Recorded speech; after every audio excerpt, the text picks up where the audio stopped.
It's a great pleasure to welcome to What's Next two gentlemen who represent Nexio South Africa from the network and collaboration side, and a great pleasure to welcome Brett Orwin as well as Guy Shannon, the cybersecurity and operations lead at Nexio. Gents, it's great to see you again. And really, we're living in a very complex world, aren't we? When you look at the statistics and you look at how we are computing and how we are doing business today, I mean, you're looking at the stats that by 2023, we're going to have over 8 billion of these handheld and personal mobile devices, computers in our hands, basically. You look at the IoT sector and you look at how that's just going crazy at the moment. You know, more than 4.4 billion devices they're expecting by 2023. And I guess that the world that we're living in right now, where we've got these complexities of, remote working, and you've got many, many small and medium-sized enterprises coming online, and you look at the security threats and the cyber security threats, and you look at what's going on out there, it's really a minefield, and it's not getting easier. It's getting a lot worse. And we've heard of numerous breaches. So if the big guys are experiencing these kind of breaches, what on earth are the small people doing? And really, I think it's very complex. And when you look at a small and medium-sized enterprise to say, how do I secure myself? How do I make sure that I don't experience this kind of breach? And of course, we haven't even touched on POPIA, which is just on the horizon, that causes all sorts of other issues as well. So, I mean, gents, am I exaggerating the fact that it's really complex and it's war when it comes to cybersecurity out there? Absolutely, Aki, and you've set the scene very, very well. I think, given what you're exposed to, this already. And yes, you mentioned the big corporates. Of course, they are often not visible in terms of their breaches, and sometimes they are often very publicly visible. But getting back to our SME base and our small and medium business, often their core business is to sell cars, or whether it's actually to go and build, somebody's house, etc. And really, IT is becoming far more integrated, as you mentioned, from a devices point of view. And we're finding that attack vectors are coming from all angles at the moment. So ultimately, how do we keep these guys secure out there, and how do we have a value proposition that actually talks to that? That's the question. I'm a small and medium-sized enterprise. I'm listening to you, Brett, and I'm saying, how on earth do I keep myself secure? Yeah. Well, I think, our approach is first to visibility, Aki. Having visibility of everything connected on the network, whether you're connecting in from London or whether you're connecting from a building management system, you are connecting to the network. And we take the approach of visibility first. So having an absolute view from the ground up of what's on the network, what's connecting to your network, where they're going, how they're going, and what time are they connecting, and entire complete visibility of that area. So that's our first step in terms of the base layer of understanding who's on the network. Okay, well, that's quite interesting. Now, a lot of people are talking about security, and they use, everyone's using fancy terminology today, but security posture. What on earth is security posture?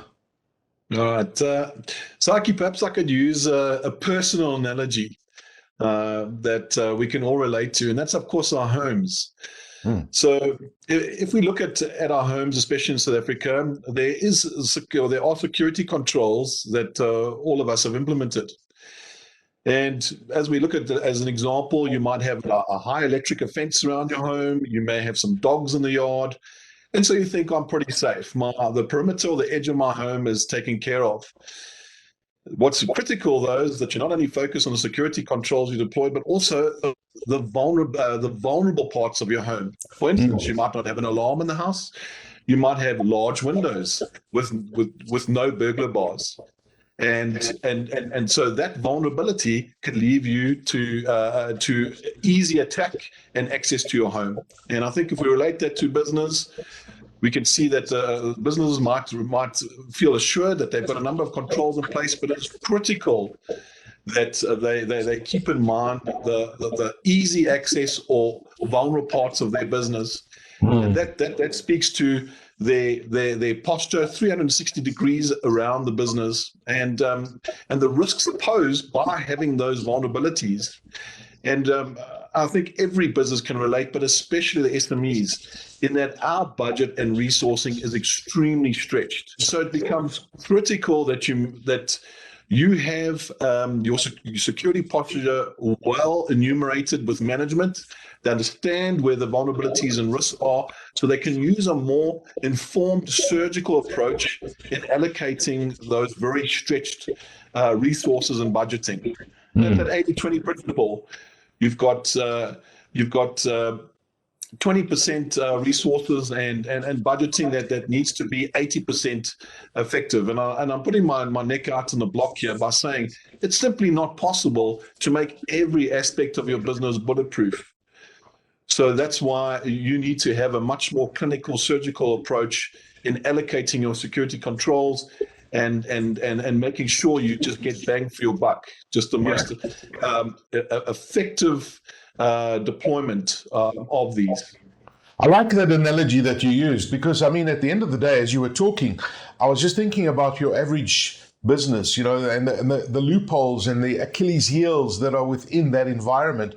I mean, the challenge, of course, is that when people come into a small or medium-sized enterprise, I mean, I have a small business, the first thing they ask you is for access to your Wi-Fi. I mean, you talk about that surgical, you look at everything like from a surgical point of view, but how do you get around giving people access to Wi-Fi in your organization? Because surely that is an Achilles heel. Absolutely, Aki, and it goes out to the typical scenario that you mentioned. Perhaps a secretary, perhaps a receptionist, handing out a piece of paper with the actual password for the Wi-Fi, and that's the guest Wi-Fi typically, and I can get on the network. And businesses are under increasing pressure to, while I'm in your business, whatever it might be, I might be in Tiger Wheel and Tire, I might be anywhere, and what would happen is I need to have access so I can carry on working. And these kind of things, that's critical to be able to manage who's on the network. But if we talk about posture, the person that's just joined my guest network might have a laptop that has a vulnerability on it. There's a high probability that could transfer into my environment. And how do we know about that? How can we actually measure that? And how can we prevent that from happening, but still allow them to get to the internet via perhaps the firewall that we have in place? But it's far more than that. So, Wi-Fi is a very, very interesting and a huge attack vector at the moment that we're finding. Yeah, I'm sure. And I mean, and of course, the other thing is the challenge is staff. You've got staff, you've got other external people that, don't necessarily need access to your Wi-Fi network, but let's say you've got auditors or bookkeepers coming in and they need to access small pieces of your business. I mean, those in itself are vulnerabilities. People come in with a USB, they plug it into a machine, you don't know what's on that USB, and I guess that brings all sorts of other challenges, doesn't it? Yeah, so in our approach is exactly addressing that kind of scenario. You may have auditors that come in for 2 weeks and they need the Wi-Fi or they need wired network access every single day. They need to get to your server, whether that's cloud-based or on your premises, and they need to go through the books and access and have a look, right? So what we do is we apply sort of a policy to that. We know what's happening in terms of that actual laptop, that posture on that laptop, where can they go? We track where they are going while they're on the network, and we manage that on behalf of the SME. So that is, as Guy said, you can't be 100% protected, but you can be 100% ready. And that's one of the things we say. You can be 100% ready. And if you really know what's going on your network, you can take immediate action in case something like that happens. We even know if there's a USB capability and what's happened when they've plugged in that USB into that laptop, and what are they transferring and where are they transferring it. So absolutely, and that's part of our service is from a managed point of view is aligned with that kind of scenario to play out. I mean, what it sounds like the service that you guys provide is almost like you're shining a light on the network and you're making things a lot more transparent, and really you can see things a lot better and what's going on. I mean, to be able to see something like a USB stick going in, for example, that's really critical. I mean, we hear of all sorts of this terminology. The one thing I've heard of is shadow IT. What on earth is shadow IT? Well, I'll start and Guy will support me here, but I think it's been thrown around quite a bit. What we don't realize often, and if the SMEs out there don't really understand shadow IT, it really is Gmail. It really is the cloud services the iClouds of the world, the services you subscribe to, even Dropbox, for example. I've run off a few basic ones, but essentially what happens is users are using shadow IT, and that's exactly what it is. It's not using the IT services that are provided by the company, but are provided externally within the internet. They're the wonderful thing that it is, right? So something like Dropbox is considered as shadow IT, right? Imagine this. Imagine I'm logged into our company network. I log into the server. I pull down information of the customers we have, and then I upload that into Dropbox. So now I've used the corporate network and I've used the shadow IT component to steal that, and I've breached the POPI rules, as you mentioned earlier. So essentially, shadow IT presents, presents a real challenge from a security point of view across the board. Okay. Yes.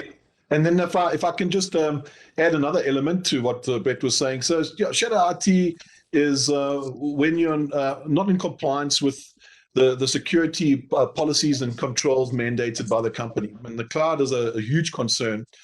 Another major concern would be assets on your network that are deployed almost as like a DIY solution. So you'll get someone with a really great idea. Oh, for marketing, we can automate the sending of SMSs from a server exposed to the web, and then without the knowledge of security management, without following any security controls, away they go. They stick up the server, they get exposed to the internet, and surprise, surprise, it's now within hours, Aki, that a vulnerable server exposed to the internet can be hacked. And there's your entry point into your company. So it's also these DIY homespun solutions within the companies. You guys are sending shivers down my spine, and you paint all these scenarios, and they're actually real scenarios that are happening right now. So then, when you look at the dangers that are out there, I mean, you talk about Dropbox, but even if a customer, shares their Dropbox with yours, you're also downloading something from somebody else's database into your database. So it's really very complex. So how do you guys actually secure your customers' data then? So I think you mentioned the flashlight earlier, or the spotlight, Aki. If I know that you've just joined the network and you're on a Dell XPS, whatever it might be, you're running this operating system, and have joined, I can see where you've joined, what network resources you're accessing, and what is the actual process for allowing you on the network. So I'm going who, when, how have you got onto the network, and where are you going? So we can obviously then block and apply a policy, for example, to say, look, this person that's joined the network, this profile is only allowed to access these resources, including shadow IT. So we can then block at the perimeter level. We can say, look, that person, can't go to Dropbox because Dropbox is blocked in the company policy. So it goes back to security policies, of course. And again, SMEs and small business out there don't necessarily have a security policy. So we apply and help to apply policies that help to protect customers, and then we enforce it with the actual technology and the managed service component. Look, Brett, I just want to expand a little bit about network policy. What exactly is network policy, and how are you managing these kind of network policies in the environment we're talking about? Right. So in a typical environment, if we go back to the small business, we may look at classifying 10 different policies. One is your guest access. People who are visiting, and they can only do this, this, and this. Okay. Secondly, we may have the hybrid person, which is the accountant, which may have a different policy now. They can do these things, and we're able to control when we can even control when they access the network. So only between the times of this and this, and you're only able to go to these resources, and you can't use any of the shadow IT while you're connected to our network, because we don't want you taking data and populating it anywhere else. So, and then it goes all the way up to perhaps the CEO, who may have a different policy where we are allowing certain components. But again, that's a collaborative discussion. But I think, getting back to your question around policies, that's how we apply, segmentation and policies to the network. So there are a lot of people watching this who are thinking to themselves, well, I've got to make some changes to my network. You've really highlighted some very important issues. What should people be planning for their network over the next year or two, or even now for that matter? Look, I think, first thing is to have an understanding of what you have today. Often in the small business environment, you've built something and you've grown your business, and now you have potentially multiple suppliers, you have multiple interfaces, and you may, with respect, have a person that's looking after your network. We're not proposing to replace that. What we're saying is, again, shine the spotlight. Let's see what's going on. Let's see what traffic is there. Let's surprise you. And then let's make some decisions to tighten things up as a first step. And then we work collaboratively to actually understand the business and understand the types of accountant visiting or whatever it might be as an expert. But typically, it's a first phase of understanding what's going on, visibility, as I mentioned right at the beginning, and then building the policy up from there. Well, I mean, it's very complex out there today because when you look at, keeping people secure, what about people who, are outside of your company's location, for example, or are accessing something within your organization? I mean, you look at online shopping, right? I mean, there's an element of people connecting to your network through the online shopping portals. I mean, how do you actually secure that kind of environment? Yeah, so Aki, to use another analogy, I mean, we have a term called defense in depth. And so we like to relate that to the layers of an onion. And so you've mentioned over and over how complex things are. So you've got the perimeter or the edge of your network, but then you've got data flowing into your network, but then you've got data on your endpoints as well. And so certainly you have excellent solutions, or like your Cisco Unified Threat Management solutions that can look at the perimeter, that can look at web access from clients or online shoppers, as you say, into your network, and that can automate the securing and defending of your prized web access, web assets. Certainly, I would also say that the best firewall is a human firewall. So I would definitely put user awareness training as something incredibly effective. We make the assumption that IT professionals know all the ins and outs about keeping networks safe. I've seen server administrators download what they thought was free tools off the internet that were laced with malware, then trying to install it on servers. So all of us need to have that awareness. Yeah. I'm also a big proponent, and speaking to what you're saying as well, of agents locally on endpoints. And I'm thinking of things like endpoint detection and response solutions. Thinking of Cisco and other effective solutions where no matter where you take that laptop or that mobile device, you have solutions on that device that will then protect it from malicious software and activities. It doesn't matter if you're sitting at work or even if you've connected locally to the network, or if you're sitting at home. You have a solution that is able to wrap around each endpoint asset as well, and keep the users and the network safe. Well, I mean, I'm glad you raised that because, I mean, we're living in a world where, we've got different kind of generations and everybody wants things differently. I mean, one of my favorite terminologies is BYOD, bring your own device. I refuse to use what notebook you give me in my organization, so I'm going to bring my own one. And I know because us millennials are like that. We want to use our own devices. So how do you control somebody who brings their own device into your network and obviously, the vulnerabilities that come with it? Yes. So I had to smile at the term us millennials. Thanks, Aki. That's awesome. What are you trying to say? What are you trying to say? Well, it's true. Okay. Generation Z and I guess I'm exaggerating it about millennials in different generations, but certainly people like to use their own devices, right? Sure. I mean, and that poses all sorts of other problems when you want to bring your own device into an organization. Absolutely. And so I think what you're asking in essence is, because there is this huge argument. Companies obviously want to give users freedom to bring their own devices, and also they see it as a huge cost-saving potential, right?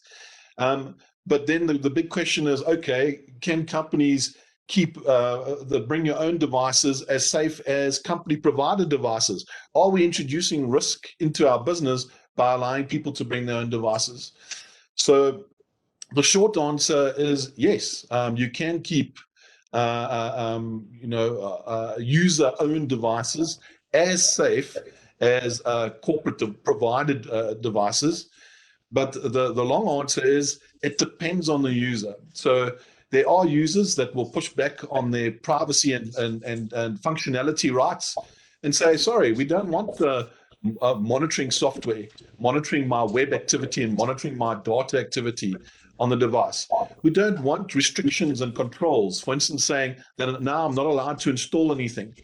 And so as soon as we deviate from a company security policy, we're introducing risk. So I do know of companies, and certainly I found this very effective personally.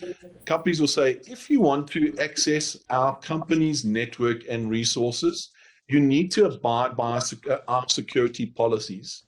And so your laptop will need to be installed with our tools, and we'll need to follow and to have our security controls aligned to our policy.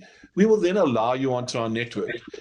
If you're not happy with it, we will then push you through a virtual desktop system. You can access our network through that buffer or demilitarized zone, if you want to call it that. And it's the same with mobile devices. If you want to access our network with your tablet or your phone, you will need to install our mobile device management software and abide by our policies. And in those cases, I've seen it I've seen a very effective risk management strategy where users are given the latitude to bring the devices and connect with the security controls they choose. I have seen a noticeable increase in risk and malicious activity introduced to networks. So yes, it is possible, but it does need to be effectively controlled by policies, but also by your network access management tools. Okay, so I mean it is possible, and I think that there's the flexibility to allow that. But you come in under our rules, and we manage the whole process. So I mean, when you look at this complex scenario you've both been painting, and Brett, you look at these tools, and you're combining the building management security, and you've got IT security. How do you combine the building of the two of those together? Yeah, and I think that's a good thing. We mentioned that at the beginning. Some of the attack vectors are coming from building management, even the small SMEs environment. Maybe even you're using your host who's renting your property. They're using a building management system that may actually be connected to your network or may not. The point is that if you need building management or building security systems, the idea is to be able to integrate them now, and you can with the technology, have cameras visible on the network where I can see what's going on in my network physically. I can control physical access to my building, and I can see what's going on the firewall or the bring your own device and all that. Imagine having that all in one place. And again, it sounds like we're talking about, a very massive bank solution here. What's good about this is we put together a solution that actually can apply to a smaller business and can be managed and outsourced, because what Guy's talking about is massive, virtualization systems and things like that. The SMEs, the small businesses out there, they can't afford that kind of stuff. So how do we then, offer that kind of solution for a smaller business that wants to still mitigate those risks? So essentially combining it all and having visibility of my entire, any building management or security or camera system, it must be able to integrate so that we can see visibility on the network and see what's going on. So is it really just about visibility then? That's where we start, as I mentioned earlier. If we have visibility on the network from the bottom layer, if I may say, without getting too technical, all the way up to the applications and the destination, then we can control. And then we can apply the policies that we've talked about. But if we only can see half of what's going on in the network, with half of the users, half of the devices, then we can't offer a be completely ready, kind of proposition. So absolutely, it starts with visibility, Aki, absolutely. Okay. I mean, what if you notice something suspicious on your network, for example, either it be a device or something that doesn't look too good? I mean, what action should be taken? And often we hear about many of these breaches, and you hear that the actual breach took place months before the data was actually leaked. So it's been in the system, it's been hiding away, and then it just gets turned on and it does whatever it does. But, what actions should be taken when you notice something like that? And if it's late, as we hear in many cases, this malicious software that's been in the organization's network for many months, just sitting there idle, waiting for the right moment. I mean, what do you do? So again, to introduce the human and policy aspect. So even SMEs, and you can get an example of a number of policies. You can also get, and we offer fantastic services where we're able to assist companies quickly develop policies and incident response plans. So there needs to be almost like a recipe of how to deal with something when it happens. Right. When the bomb drops, I can tell you that there's just chaos and confusion if you're leaving it to the people to try and find their own way. If they can then look up a plan, a policy, they're able to deal with these incidents in a calm, rational, but consistent manner. And certainly each company, including SMEs, should have some sort of security hotline. In other words, everyone, here is an email that address that you need to send your anomalies to. And that there's someone that is able to receive those and then respond accordingly. And I'd also like to say on almost a lighter note is make it fun, gamify it. So for instance, I used to hold competitions at a company where I was the IT manager.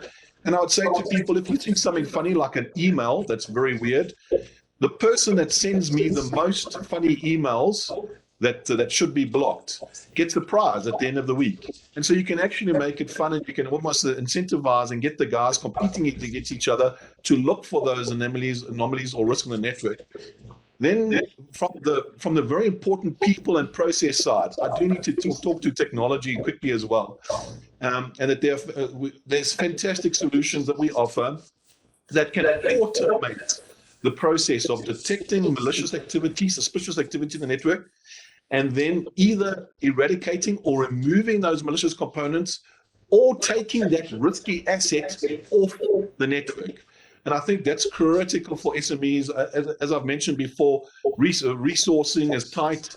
And so if you can automate part of your security defense, I think you're on a winning streak. If I may add to what Guy said, getting back to the house analogy lastly here, Aki, they've breached the electric fence. Perhaps the dogs are asleep and they're in the house. What do? So I think that's what SMEs should ask themselves. We now have what is our process if our server, or if we log in the morning and we're about to open up our point of sale and the point of sale comes up with an ugly sign, what do you do? What is your step? And if you can't answer that question, then we should be talking. Okay. Well, I mean, I'm sure that there are many SMEs watching this that have, they're thinking of all sorts of things. And, you can't ignore it. You can't also have the basic security in your organization. It's become critical that you protect every single aspect of your organization. If you guys have just touched on, you have one vulnerability, it could be, so detrimental that it could affect and bring down an organization when you realize the malware, and you look at ransomware and all these other things. I don't even want to think about them. But you guys are Cisco partners. I've been to a Cisco conference in San Francisco, and there's no doubt that it's the best stuff out there that's available. And really, there are questions that it's out of the reach of many small businesses, for example. Is that the perception still, that Cisco is for very large enterprises, or are there solutions for smaller enterprises? And I mean, what is the ideal solution for a small and medium-sized enterprise? So I think just to answer, first of all, yes, you're right. Cisco have some of the leading technology out there, and we are a partner. What we are encouraged by is recent acquisitions has allowed a Meraki portfolio, for example, to be integrated within, and there's a Cisco Meraki out there. And what these kind of solutions are now doing is making it accessible both from a price point of view and also from a SME focus point of view, for us to integrate these solutions at a cost-effective price point. Security is almost like insurance from a network security point of view, a grudge purchase. It is always difficult to convince somebody that hasn't seen a breach or hasn't had a breach yet. But often what we do is we engage and we quantify what could be lost by the point of sale systems being down for a week, or a day. And we look at that in that context of that business. And then we adapt our solution, which is cost effective, by the way, that actually can mitigate those risks. And again, as I mentioned, the last point is, making you 100% ready. To Guy's point about being able to respond, put automation in where we can, drive the visibility, and build a posture that allows us to really, do the 80-20 that we were talking about earlier. So overall, to answer the question, it's not about only high-end Cisco solutions that we offer. We've got SME-based Cisco stuff that has got all the best of the technology that some of the higher-end stuff has built in. Some of the threat analysis, some of the whole world of security, we can lean on that as a five-man SME and get the same benefit as a bank. So we offer those solutions through so flexibility, and people must come and chat to you and tell you, this is what I need, how can you help me, this is what kind of budget I've got to work with. And I guess that there's solutions that can be tailored for any kind of need. Brett Orwin, who's the network and collaboration expert at Nexio South Africa, as well as Guy Shannon, the cybersecurity lead at Nexio. Gentlemen, thank you so much for your insights and joining us on What's Next.